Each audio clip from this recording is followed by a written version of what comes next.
बिस्मिल्लाहिर्रहमानिर्रहीम। अस्सलाम वालेकुम जी, कैसे हैं आप सब? उम्मीद करती हूँ बिल्कुल ठीक होंगे। आज मैं आपके साथ भरमा करेले की ज़बरदस्त रेसिपी शेयर करूँगी। इसमें आपको करेलों को बहुत ज़्यादा डीप फ्राई करने की ज़रूरत नहीं है और ना ही आपको करेलों के ऊपर धागा लपेटने की ज़रूरत है। बगैर धागा बांधे आपके भरमा करेले बेहतरीन तैयार होंगे। मसाला इनके अंदर ही रहेगा, इनके अंदर कड़वाहट तो बिल्कुल भी नहीं होगी। बस इसके लिए आपको कुछ टिप्स एंड ट्रिक्स फॉलो करनी होगी, तो फिर मेरी वीडियो को स्किप किए बगैर फुल वॉच कीजिएगा। तो चलिए रेसिपी स्टार्ट करते हैं। बिस्मिल्लाहिर्रहमानिर्रहीम। यहाँ पर मैंने 1 किलो करेले लेकर इनको छील लिया है। अब जो ज़रूरी स्टेप करना है वो ये है कि 2 टेबलस्पून भर कर नमक इन करेलों के ऊपर हमने लगा देना है। फिर हाथ से अच्छी तरह से इस तरह से मल लेना है ताकि करेलों पर अच्छे से नमक लग जाए। इससे क्या होगा कि नमक जब करेलों पर लगेगा तो इसकी वजह से करेले अपना खुद का बहुत सारा पानी छोड़ेंगे, जो कि कड़वा होता है। नमक लगाने के बाद आधा घंटा इस तरह छोड़ दें। आधे घंटे के बाद ये देखें करेलों ने कितना सारा पानी छोड़ा हुआ है। अब इन्हें हमने खुले पानी में अच्छे से मलकर धो लेना है ताकि इनसे नमक और कड़वाहट दोनों निकल जाए। फिर अच्छे से निचोड़ लेना है ताकि एक्स्ट्रा पानी भी इससे निकल जाए। इसी तरह से सारे करेले धोकर निचोड़ लेने हैं। अगर आपने ये स्टेप अच्छे से कर लिया ना तो तकरीबन 80% तो कड़वाहट यहीं पे ख़त्म हो जाएगी। बाकी कैसे ख़त्म होगी वो आप देखते जाएं। तो इनको कट किस तरह से लगाना है ये ज़रूर देखें। करेले के दरमियान में ही कट होना चाहिए और बिल्कुल किनारों तक कट नहीं लगाना। अगर किनारों तक हम कट लगाएंगे तो करेलों के अंदर जो हम मसाला फिल करेंगे ना, इसमें फ्राई करते वक्त ऑयल जज़ब होगा और फिर आहिस्ता आहिस्ता मसाला करेलों से निकल जाएगा। फिर करेले मसाले से खाली और ऑयल मसाले से ख़राब हो जाएगा। अब करेलों की हम फिलिंग तैयार करते हैं। इसके लिए मैं यहाँ पे ले रही हूँ 2 टेबलस्पून अनारदाना। इसको अच्छे से धोकर मिट्टी वगैरह साफ़ कर लेनी है। ये खट्टा मीठा अनारदाना भी कड़वाहट ख़त्म करने में हेल्प करेगा और बेहतरीन जायका आएगा। फिर 1.5 टेबलस्पून सूखा धनिया का शामिल कर रही हूँ। ये इस रेसिपी में थोड़ा सा ज़्यादा जाता है।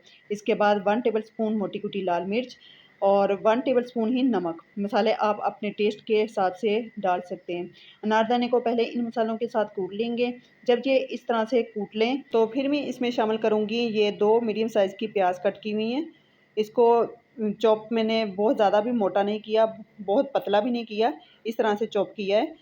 तो इसको थोड़ा-सा कूट लेंगे। इसके बाद ये 5 से 6 हरी मिर्ची हैं, ये भी इसमें साथ ही डाल देते हैं और इसको भी अच्छे से कूट लेंगे। हमने इसका बिल्कुल फ़ाइन पेस्ट नहीं बनाना, बस इस तरह से दरदरा सा कूटना है। ये देखें, ये हमारा मसाला फिलिंग के लिए तैयार हो गया है। अब इससे हम करेलों की फिलिंग करेंगे। ये देखें, थोड़ा-सा मसाला लेंगे और फिर इस तरह से दबाकर फिल करेंगे और इसको इस तरीके से अच्छे से बंद कर लेना है। तो इसी तरह से मैं सारे करेलों की फिलिंग कर लूँगी। अच्छा, यहाँ पर एक ज़रूरी बात कि अगर तो आपके करेले जो हैं उनके बीज पके हुए हैं तो निकालिए, नहीं तो कच्चे बीज या गूदा निकालने की ज़रूरत बिल्कुल भी नहीं होती। इस तरह से बहुत आसान रह जाता है। गूदा निकाल कर फिर इसको मसाले के साथ फिल करना, ये बहुत ही लंबा काम हो जाता है। इतनी गर्मी में जितना काम आसान हो जाए वही बेहतर होता है। आप देखिएगा ऐसे ही भरने से करेले के अंदर ही मसाला रहेगा और ज़बरदस्त करेले तैयार होंगे। तो यहाँ पे मैंने करेलों में मसाला भर लिया है और ये बचे हुए मसाले से 4 अदद मिर्चें भी फिल कर ली हैं। ये मसाला इन मिर्चों में भी बहुत ज़बरदस्त लगता है। इसके बाद जो मसाला बच गया है इसको मैं बाद में प्याज टमाटर के साथ शामिल करूँगी। तो चले अपने करेले बनाना स्टार्ट करते हैं। बिस्मिल्लाहिर्रहमानिर्रहीम। यहाँ पे कढ़ाई में 1 कप ऑयल से थोड़ा सा ज़्यादा मैंने ऑयल लिया है। गर्म हो जाए तो करेले को इस तरीके से ऐड करने हैं। जहाँ से मसाला फिल किया है ये ऑयल में डूबना नहीं चाहिए, यानी करेले को टेढ़ा रखना है। हमने करेले को डीप फ्राई बिल्कुल भी नहीं करना, बस ऑयल इतना हो कि करेले की एक साइड डूब जाए, यानी शैलो फ्राई हम करेंगे। और आंच बिल्कुल हल्की मीडियम सी रखनी है। आपको देखने से अंदाज़ा हो रहा होगा कि आंच हमारी कितनी है। अब यहाँ पे 6 से 7 मिनट हम इसको पका लेंगे। 6 से 7 मिनट के बाद चेक करें। जब करेले पर इस तरह का गोल्डन सा कलर आ जाए तो बड़ी एहतियात के साथ इस तरीके से इसकी साइड पलट देंगे और दूसरी तरफ से भी गोल्डन फ्राई होने तक हम इसको फ्राई करेंगे। आप देख सकते हैं मसाले वाली साइड अभी भी मैं ऑयल में डूबने नहीं दे रही, साइड पर ही है और आंच भी तेज़ नहीं की, जिसकी वजह से हमारा जो मसाला है ना वो परफेक्ट करेलों के अंदर ही है और बिना धागा लपेटे हम बेहतरीन करेले तैयार कर सकते हैं। तो दूसरी तरफ से बहुत ही ज़बरदस्त कलर आ चुका है। तो अब हम क्या करेंगे कि इनको बड़ी एहतियात के साथ प्लेट में निकाल लेंगे। मैं एक एक करके तमाम करेले जो हैं वो प्लेट में निकालूंगी। तो देखें माशाल्लाह से ज़बरदस्त मसाला भरे करेले जो हैं हमारे फ्राई हो चुके हैं। अब इन फ्राई करेलों को रखते हैं एक साइड पर और इसका हम मसाला तैयार करते हैं।